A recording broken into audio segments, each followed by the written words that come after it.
A very warm welcome to Oxford Bookstore's Digital Conversations. Today we are here with a very special book, The End of Time by Yogesh Chandra. Let me just introduce the author to all of you. Yogesh Chandra was a Deep Chand Memorial Gold Medalist in History from St. Stephen's College, University of Delhi, and an Edward S. Mason Fellow at the John Fitzgerald Kennedy School of Government, Harvard University. He qualified for the Indian Administrative Services in 1962 and served extensively in the state of Uttar Pradesh, where he was collector and district magistrate in Lakhimpur Kheri and Pilibhit. Later, he helped set up the industrial town of Noida as its chairman and chief executive officer. On deputation, he was economic advisor to His Majesty the King of Bhutan. With the Government of India, Yogesh Chandra has served as Director General Tourism, Secretary to the Planning Commission, Secretary, Ministry of Civil Aviation, and CMD, Indian Trade Promotion Organization. He was also appointed as the Secretary General of the World Travel and Tourism Council, India. Yogesh has helped set up the Coca-Cola India Foundation, the CSR wing of the company, and was its Chief Executive Officer for 10 years before leaving to pen his book. In conversation with Yogesh Chandra ji today, we have with us Amish Tripathi and Vikram Chandra. Amish, as we all know, and whom we at Oxford Bookstores have had the privilege of launching his books, is a diplomat, author, and columnist. He has taken over as the director of the Nehru Center in London in October 2019. Amish has been listed among the 50 most popular Indians by the India Today magazine in 2019.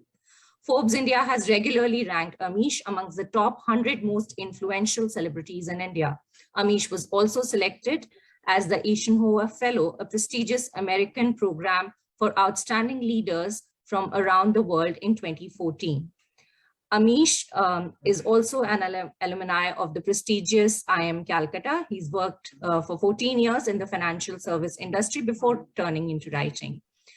Vikram, who's moderating our session today, is one of India's very well-known TV journalists and is also now the founder of Editor Technologies, a company that is seeking to define video news using advanced technology. Over to you, Vikram, to take the discussion forward. Thank you. Thank you so much, Neeta. It's great to be here at Oxford Bookstore for this digital launch of The End of Time. And I have to say it's a really special moment, of course, for me, because I mean, Amish, of course, here in conversation with us, and I've admired him. He's one of India's top authors.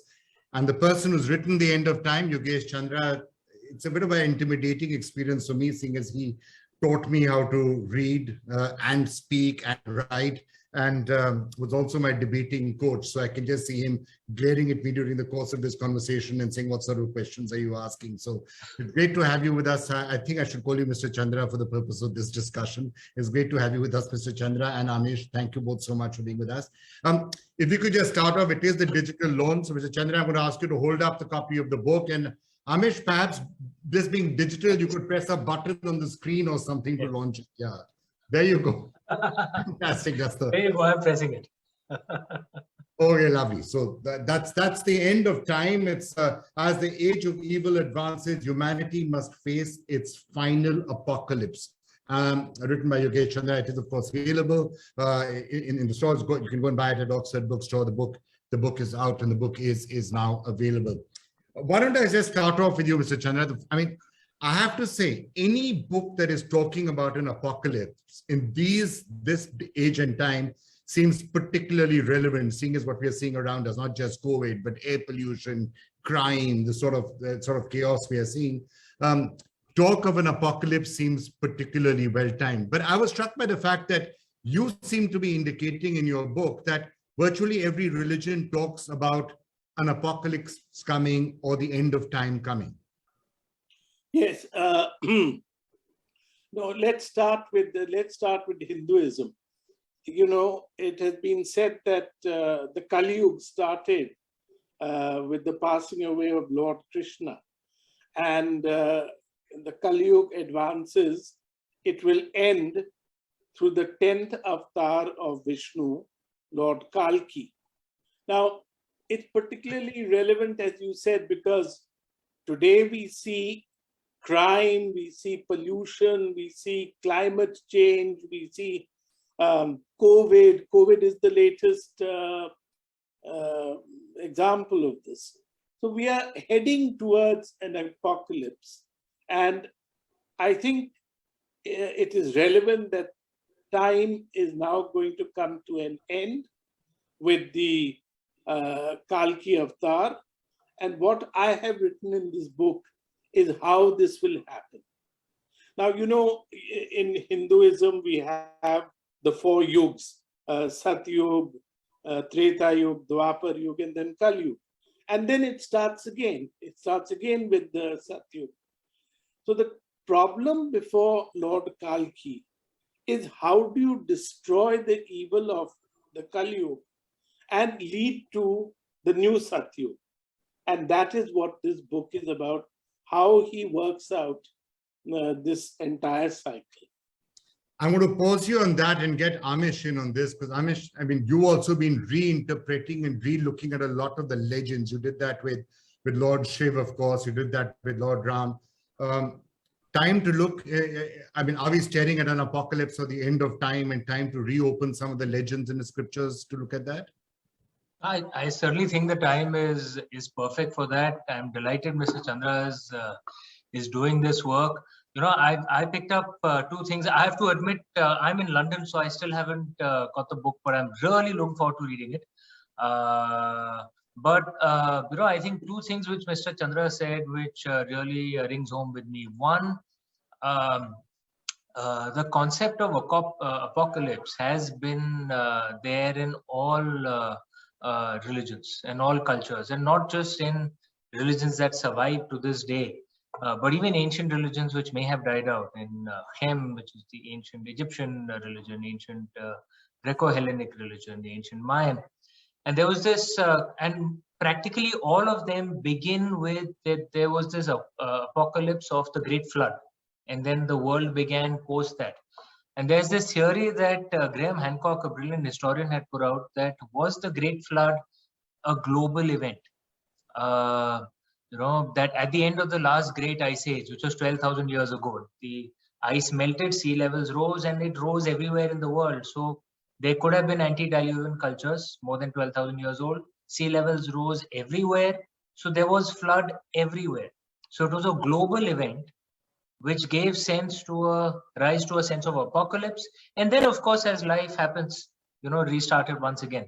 So I'm wondering if COVID is that kind of thing once again, because we have had pandemics before. We had the Justinian plague, we had the Black Plague, but have we ever had a plague which is truly a global event at the same time? This is probably one of those rare cases. So will this be remembered 100 years later as a global plague, apocalypse, whatever you want to call it, which gave rise to a new, to a new way of life? And you know, I keep thinking that this is something which will impact literature and storytelling maybe 5-10 years down the line. Clearly, Mr. Chandra is 5-10 years ahead of all other writers, because he came out with it first. Well, you know, you made a very interesting point there. Yes, you've had this idea of the plague, of the floods, of other means of the apocalypse in the past. How are we going to deal with today's Kali Yuga? How are we going to deal with the crime, the horror? You read horror stories in the papers all the time of evil dominating the affairs of man.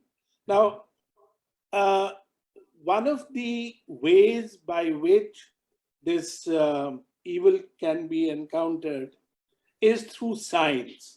If you read the books that are coming out today on computers, on Ray Kurzweil's book on the singularity is there. Right. Now, what is the singularity? The singularity is a point in time which where computers will take over the affairs of man. And you know, it requires just one computer to reach the stage of super intelligence. super intelligence, and then mankind itself will be irrelevant because supercomputers and things will take over the affairs of man. So I have tried to bring all this into the book. I don't want to reveal too much, but nor should you. You want people to buy the book. So, but you're right. That's one of the more that's one of the things that I found fascinating in the book is that you're sort of combining legends and scriptures with modern technology and AI and biotech. Biotech plays a very, without giving away too many secrets, biotech and AI and astronomy play a very major role in your book. Amish, just before I come back to the theme of the apocalypse, are you finding, because you obviously have invented this entire genre and like really taken it to popularity, looking at old ancient myths and scriptures and sort of recasting them in modern times. Is there something which you think people are really, really excited about and hungry for, and they're wanting to devour more and more books like this? Yeah, I think first, you're being too kind to me. I think this genre was always around. Mine is only a very small contribution. But where I think our ancient stories and traditions have become particularly relevant in the modern day, because we are presented with this dichotomy in the modern world that either you have to be westernized and liberal, and their model of liberalism is nihilism, destroy all traditions, start from scratch. Yes, that opens space for women's rights, LGBT rights, which is very good. But when you destroy all traditions, all sense of community, all sense of family, you also atomize society. You have a epidemic of loneliness and all the related mental health, stress, and physical ailment issues that emerge. And then on the other hand, you have some countries, say, for example, in the Middle East, where traditions have become so overpowering that there's no space for liberalism, no space for LGBT rights, no space for women's rights. And I think ancient Indian culture proves that the apparently contradictory thing that traditions and liberalism cannot coexist. Ancient Indian culture proves that they can coexist, because we can be deeply traditional. I'm in many ways a deeply traditional person. I worship Lord Shiva every morning. I'm very proud of our ancient scriptures. I read them, but at the same time, I'm deeply liberal. Not because I'm rebelling against those ancient scriptures, because those ancient scriptures actually speak of liberalism. They speak of women's rights, LGBT rights, so many other things. And I think the modern youth, many of the modern people want to hear liberal messages, open-minded messages, but they want to hear it from our own traditions. They want a sense of rootedness, which traditions give, and liberalism, which allows you to soar. I think perhaps our ancient culture gives that space, which is why there is a demand for this genre, I think. Right. Amish, Yes, sir. let me take over from what you said, which is very, very relevant. When I started to read about the Kalki Avatar, Yes, there were no books on the subject, because the books which deal with our stories of mythology, like the Kalki Avatar, like the Shiva stories, like even Ram, they are all in Sanskrit. I mean, Valmiki's Ramayana, all the volumes are in Sanskrit. I had to get the book, the Puranic literature on the Kalki Avatar, the Kalki Puran. correct. When I came to this thing of the story of the Yugas, I had to go to the Vishnu Puran. Correct. I had to go to Bhagavad Puran as well. Bhagavad Mahapuran. And all of these are in Sanskrit. Mm. So where you are opening up the mythology for people today to understand, and where I had to research for this book for almost 3 years, was in our old Puranic literature. Mm. Amish, do you think that's a real challenge that people like you have also faced? That, how do you get out those old legends and scriptures? Vikram, so true. And this is something that I think we as a culture need to do. There are 3 million Sanskrit manuscripts that survive till today, according to the National Mission of Manuscripts. That's more than the rest of the ancient world combined. Ancient Greek texts, the mother culture of Europe, the number of ancient Greek handwritten texts that survive till today is around 70,000. That's a very good number. Ancient Sanskrit, 3 million. You know what the British told us, that our ancestors didn't write? Not true. They wrote a hell of a lot. It's just that we haven't translated it because we don't know, Sanskrit. And even those who do, we haven't put enough,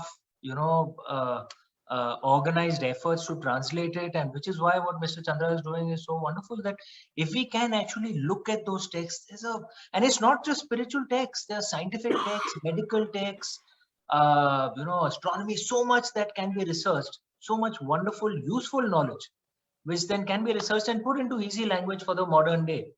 Right. Mr. Chandra, you should write some non-fiction books as well, not just this. I'm sure, your scholarship is very useful. Actually, I'm going to take you up on that one, because one of the things that I found interesting, yes, you probably started off by telling the legend of Kalki, and you got all those books, and you said, okay, I'm going to refer to this ancient scripture and write the text of Kalki.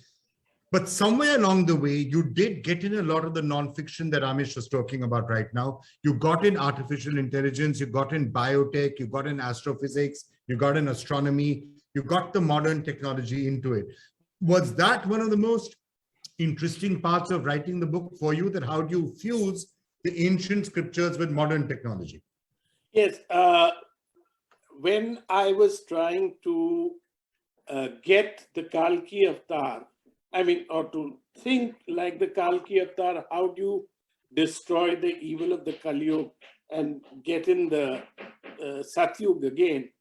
One of the things that came to me was a beautiful sentence written in our ancient scriptures, how astronomy, a comet, could be the answer to what the Kalki avatar was searching for. And then I started reading up astronomy, and I came across this great fear that astronomers have of a comet called Swift Tuttle, which travels at the rate of 60,000 kilometers per second. It makes a circle around the sun every 6 or 7 years, and which is one of the greatest dangers to modern world. If that comet strikes the earth, there'll be nothing left. So in fact, I use that as one of the things in the Kalki avatar's thought process. Yeah, I'm not going to give away too much of the book, but here is an excerpt that is right there on the page itself. So it struck me as the comet came closer. A huge white coma, fluorescent gases and dust enveloped the nucleus and flared to the side. This comet was different. Its coma resolved itself into the shape of a white horse. Its tail and mane whipped back as in a galloping steed. In time, the imaginative could also make a figure seated on the horse carrying what was clearly a flaming sword in its hand. That's also what I think is pretty much what you got on the cover of this book, right? The imagery of Kalki. Wow. Yeah, the imagery of Kalki on a comet. So I think this is also borrowed from the Book of Revelations. The Book of Revelation talks about a rider on a white horse. And that's obviously a comet. The four horsemen, yeah. So just to ask you, before I come back to Amish, so this entire risk of the possibility of a comet being something that could be an agent of the apocalypse was obviously there. You were talking about scriptures. Is it true, and you begin your book like that the concept of an apocalypse is not just in ancient in Hindu scripture, it's there pretty much across the board, and most scriptures or legends are talking about the coming apocalypse or the approaching end of time. Is that correct? Well, I've already quoted from the Book of Revelations in Christianity. In Islam, you have the concept of the Qiyamah and the day of last judgment. In Buddhism, if you read ancient Buddhist literature, the Buddha talks about the the 7 suns, how the 7 suns will come and each one of them will destroy a part of the earth till the 7th sun ends with mankind being totally wiped out. So this sermon of the 7 suns, I took a long time researching it. But the fact is that if you, as Amish also mentioned, that there were other ancient religions which talk about this, you can multiply this. But to bring in astronomy into it is the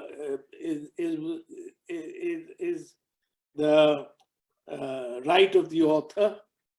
Yeah, and it's probably your passion, astronomy, so therefore you got it into that. But to bring in computers and artificial intelligence is also something which I love doing. So you got in some of those other things. But I mean, you were talking about these other legends elsewhere, right? I mean, the Mayans were talking about 2012 as a time when the world would come to an end. He spoke about Islam, Qiyamah, he spoke about the Book of Revelations. The end of time prophecy has actually been around for a while. People have been speaking about it.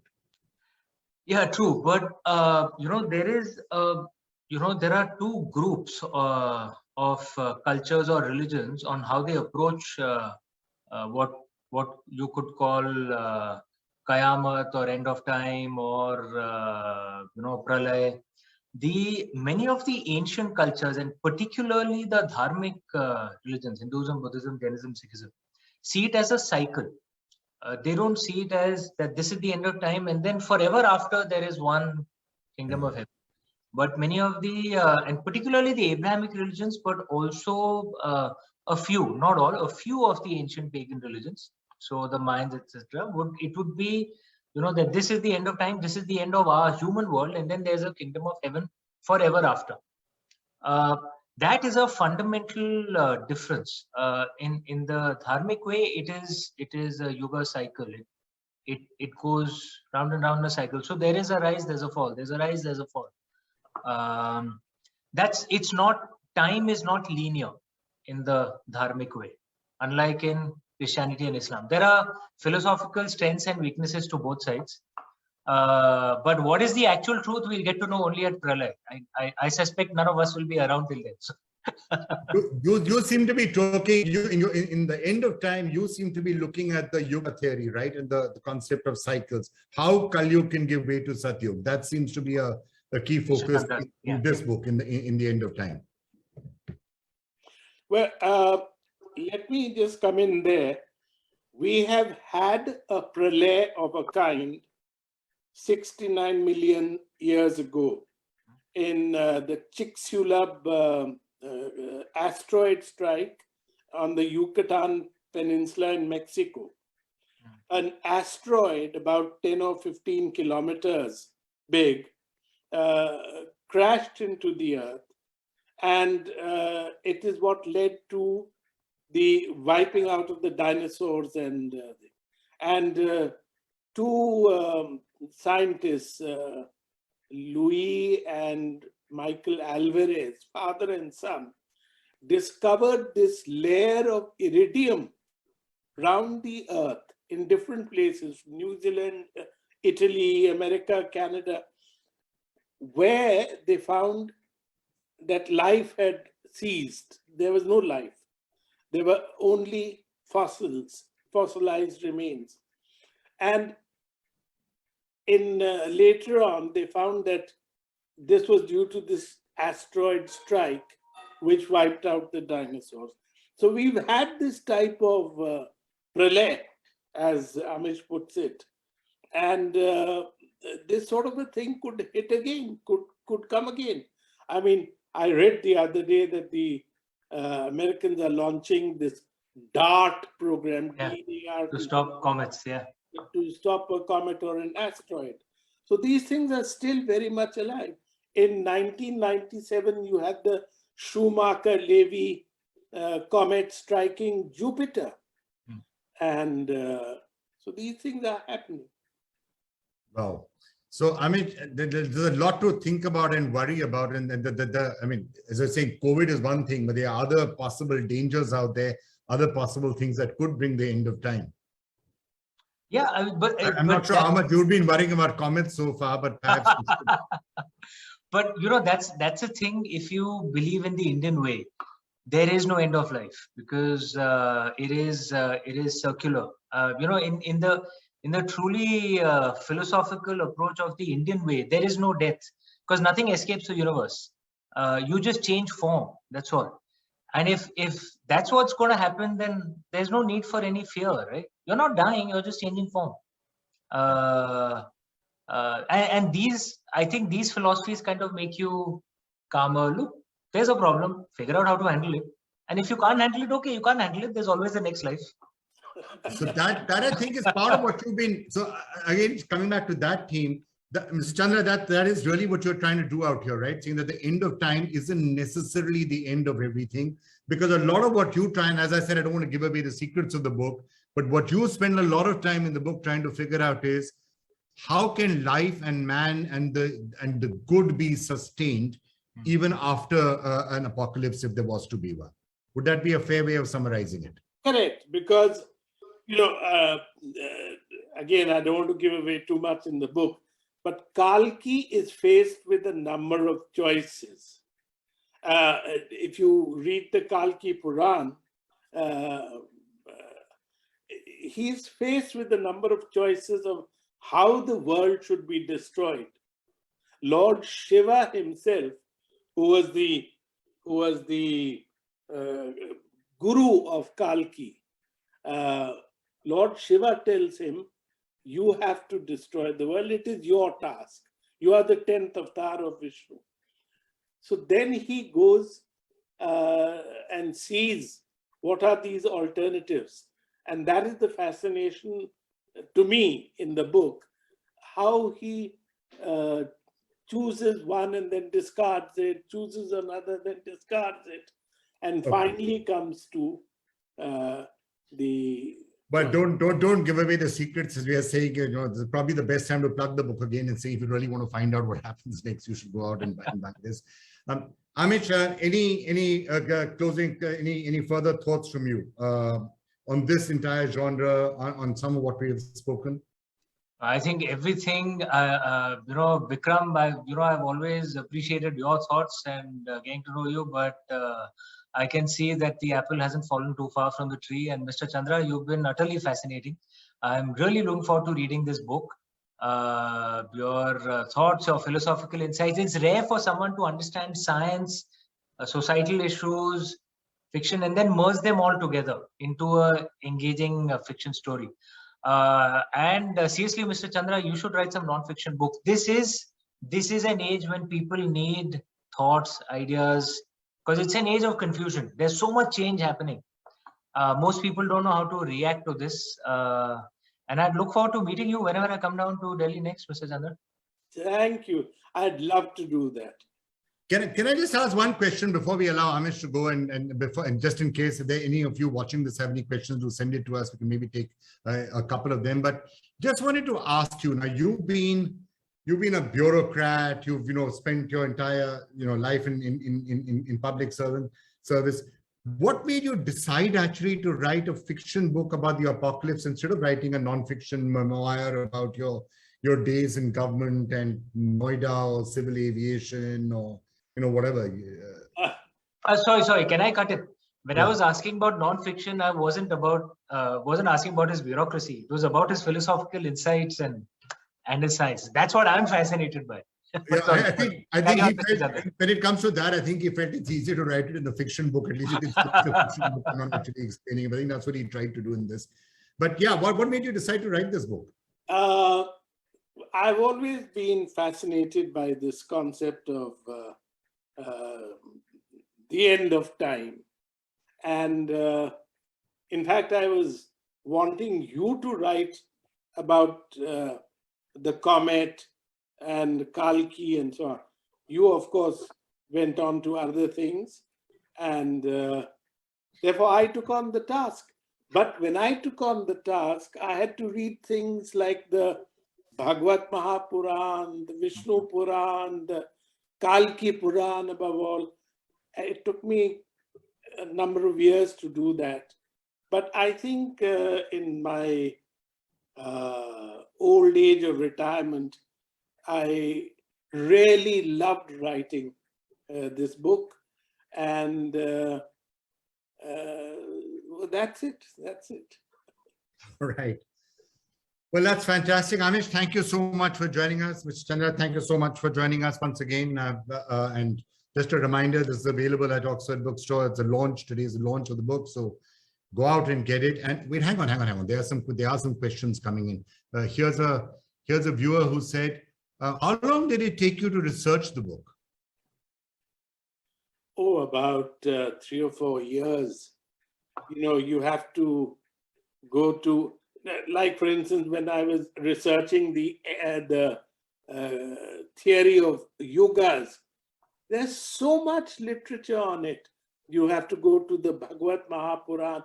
The Vishnu Puran contains the bulk of the thing.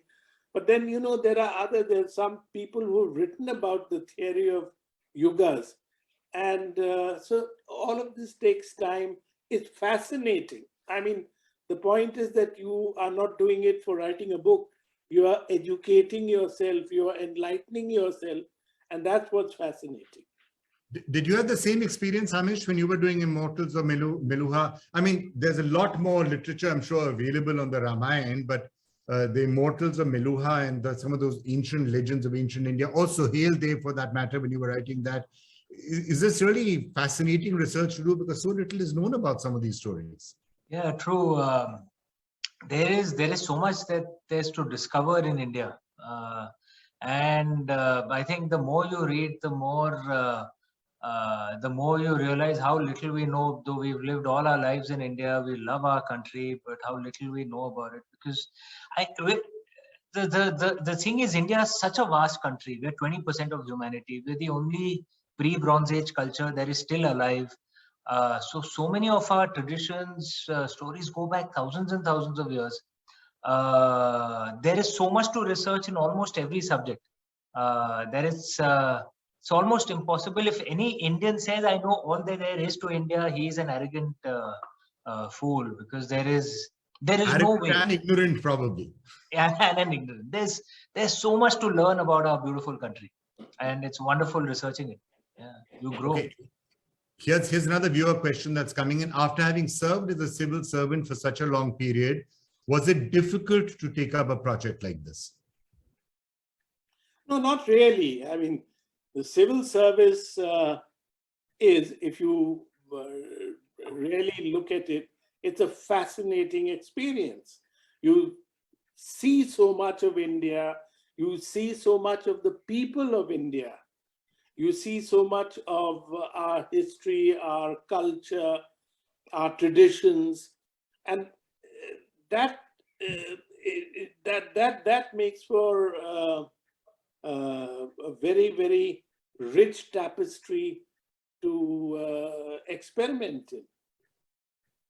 Amish, your new role also giving you good springboards where you're learning a lot of new stuff that you can use in a book?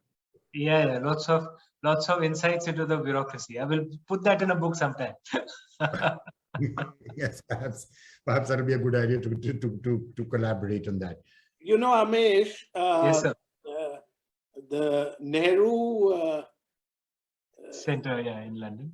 The Nehru thing in London is something which I was a part of in the inauguration. Wow. Sheila Dikshit was my minister, and we had gone to London, and it was inaugurated by Margaret Thatcher, along with Sheila Dikshit. Wow, this I didn't know. Fascinating. You must come back whenever travel becomes easier now because of this new variant. But you must come back and give me the honor of hosting you out here. Thank you. Well, thank you all once again. I'm going to end it out there. It was great having you all here for the launch of the End of Time. Do go out and get a look of it, and I'm sure there'll be lots of further questions which maybe we can keep on discussing as we go forward. Amish, thank you so much for joining us. Yogesh Chandra, thank you so much for being with us as well. Goodbye. Thank you. Thank you.